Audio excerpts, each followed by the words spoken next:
Welcome to bio forever. Dear students, आज हम study करेंगे ह्यूमन डाइजेस्टिव सिस्टम की। डाइजेस्टिव सिस्टम किसे कहते हैं?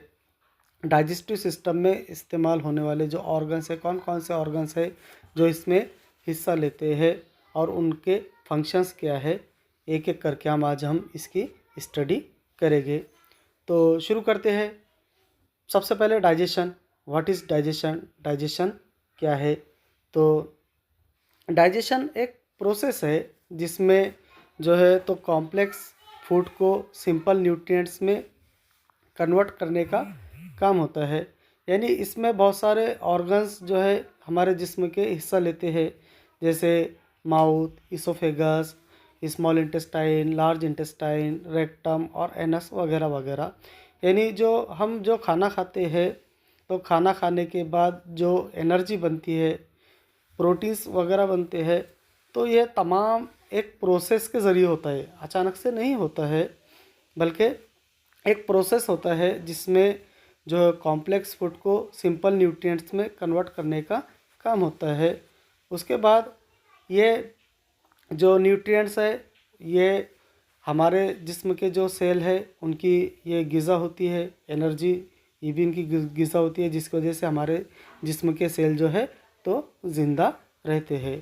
तो डियर स्टूडेंट्स, यहाँ पर डाइजेशन से मुराद क्या है कि वह कॉम्प्लेक्स फूड को सिंपल न्यूट्रिएंट्स में कन्वर्ट करने का एक अमल है। उसके बाद देखेंगे हम ऑर्गन्स ऑफ डाइजेशन या ऑर्गन्स ऑफ डाइजेस्टिव सिस्टम।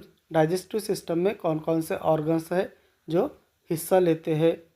तो पहले इसमें दो मेजर ग्रुप है। पहला एलिमेंट्री कैनल और दूसरा है एक्सेसरी डाइजेस्टिव ऑर्गन्स। यहाँ देखेंगे हम एक एक करके कि भाई mouth, oesophagus, stomach, small intestine, large intestine और एनस। इसकी हम एक एक करके स्टडी देखेंगे कि इनका लोकेशन क्या है, इनका काम क्या है और ये कैसे काम करते हैं। तो शुरुआत करते हैं हम एलिमेंट्री कैनल से। इसका पहला रुकन है माउथ, मुंह। इसको ओरल कैविटी या बकल कैविटी के नाम से भी जाना जाता है। मेन फंक्शन है इसका injection of food drink consist of some accessory organs of digestion. यानी माउथ का जो काम है तो जैसे जो भी हम ग़िज़ा खा रहे हैं, फूड खा रहे हैं, तो उसको जो है तो इंजेस्ट करना, अंदर दाखिल करना। माउथ में जो है तो 3 किस्म के ऑर्गन्स पाए जाते हैं, जैसे टीथ, टंग और सलाइवरी ग्लैंड्स। तीनों के काम अलग अलग है, टीथ के, टंग के और सलाइवरी ग्लैंड के। ये माउथ कैविटी में या फिर ओरल कैविटी में पाए जाते हैं। चलिए आगे बढ़ते हैं। तो पहला नंबर है इसमें ओरल कैविटी या माउथ कैविटी में टीथ। हमें पता है कि टीथ का काम क्या है, दांतों का काम क्या है।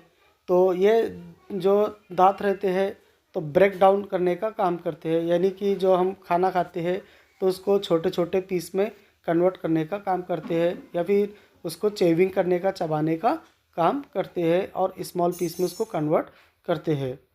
दोस्तों, हमारे मुंह में जो है तो 32 टीथ होते हैं, 32 दांत होते हैं। इनकी अलग अलग कैटेगरीज है। 32 दांत में से जो इंसीजर है उनकी क्वांटिटी 8 होती है, कैनाइंस की क्वांटिटी 4, प्रीमोलार्स 8 और मोलार्स 12।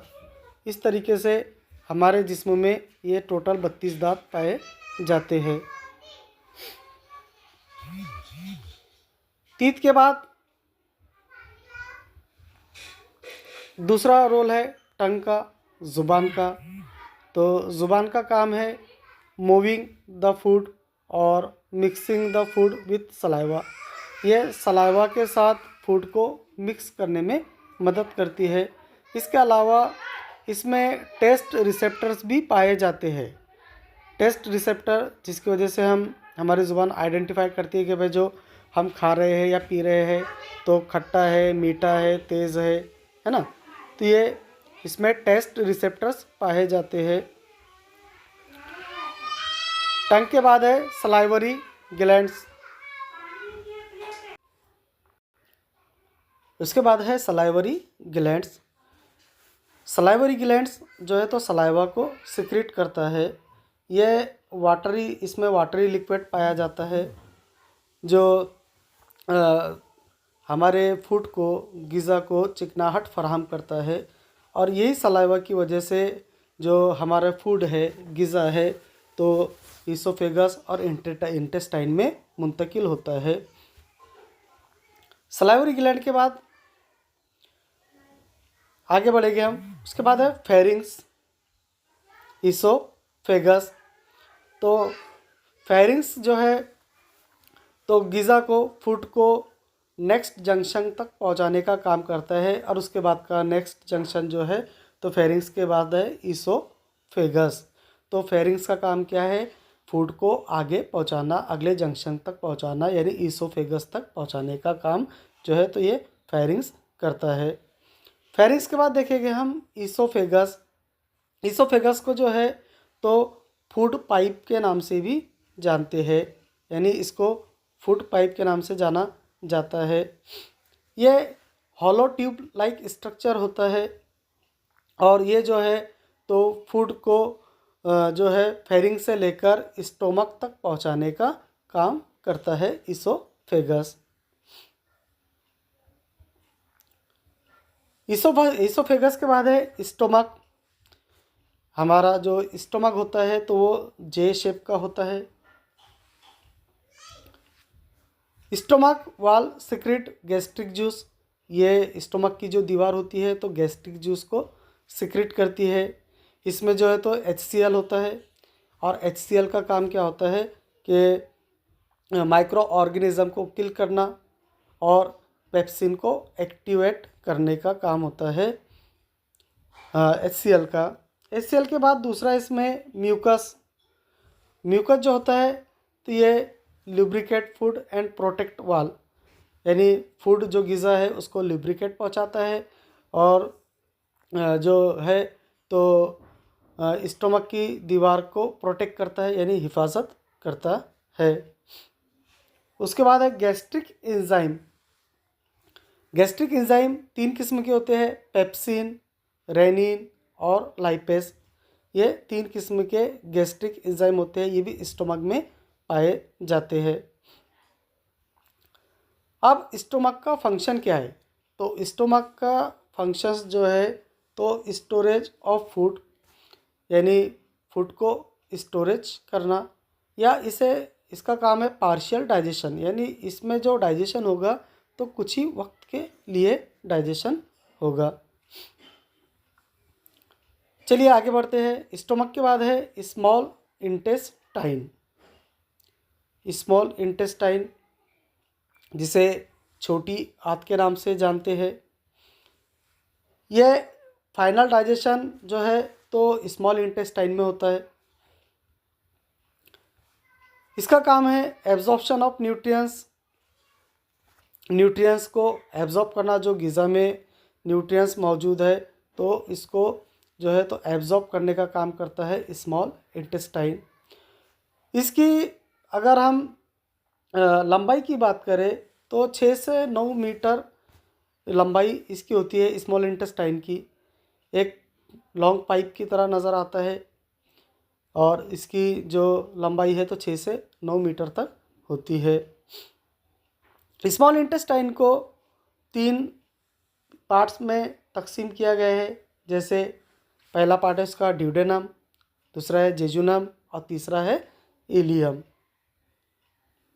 स्मॉल इंटेस्टाइन के बाद लीवर। लीवर हमारे जिस्म का सबसे बड़ा ग्लैंड है। इसका वेट तकरीबन 1.5 kg है और ये बाइल बाइल को प्रोड्यूस करता है, ग्रीनिश येलो डाइजेस्टिव जूस, और ये हेल्प करता है फैट्स को डाइजेस्ट करने में। हमारा लीवर फैट्स को डाइजेस्ट करने में भी हेल्प करता है। लीवर के बाद गॉल ब्लैडर, ये स्मॉल पी शेप का स्ट्रक्चर होता है, ऑर्गन होता है, और ये लीवर के पीछे पाया जाता है गॉल ब्लैडर। गॉल ब्लैडर के बाद पैनक्रियास। पैनक्रियास पैनक्रियाटिक जूस को सिक्रेट करता है। इसके अलावा इसमें पैनक्रियाटिक अमाइलेज, डाइजेस्टिव कार्बोहाइड्रेट, उसके बाद इसमें ट्रिप्सिन यानी digestive proteins, lipase digestive fats वगैरह वगैरह इसमें पाए जाते हैं, और इनको यह डाइजेस्ट करने का काम करता है।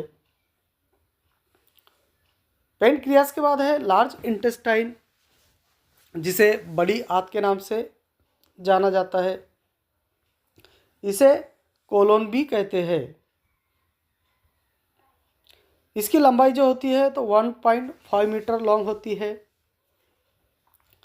ये 4 हिस्सों में तकसीम होते हैं। पहला असेंडिंग कोलोन, दूसरा ट्रांसवर्स कोलोन, तीसरा डिसेंडिंग कोलोन, और चौथा है सिग्मोइड कोलोन।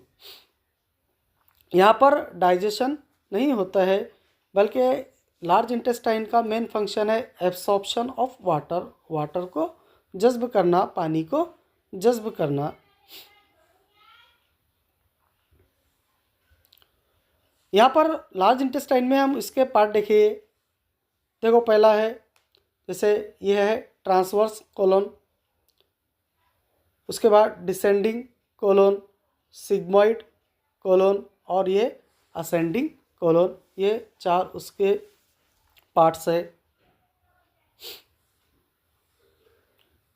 लार्ज इंटेस्टाइन के बाद आता है रेक्टम। तो रेक्टम जो है तो टेम्पररी वेस्ट स्टोरेज होता है। इसमें जो है तो स्टूल जो है या पूप्स जिसे कहते हैं, तो वो स्टोर रहता है, यानी जस्ट हमारे जिस्म से बाहर निकलने से पहले ये जो स्टूल है, पूप्स है, तो इसमें स्टोर रहता है, कुछ ही वक्त के लिए ये रहता है। उसके बाद ये जिस्म से बाहर एनस के ज़रिए खारिज होता है। तो यहाँ पर जो फूड है या फिर वेस्ट है, वेस्ट फूड है, जो स्टूल और पूप बनता है, तो वो कुछ वक्त के लिए रेक्टम में जो है तो रहता है। रेक्टम के बाद है एनस। ये डाइजेस्टिव सिस्टम का सबसे लास्ट ऑर्गन होता है, और इसके ज़रिए, एनस के ज़रिए स्टूल पूप जिस्म के बाहर खारिज होते हैं। Thank you.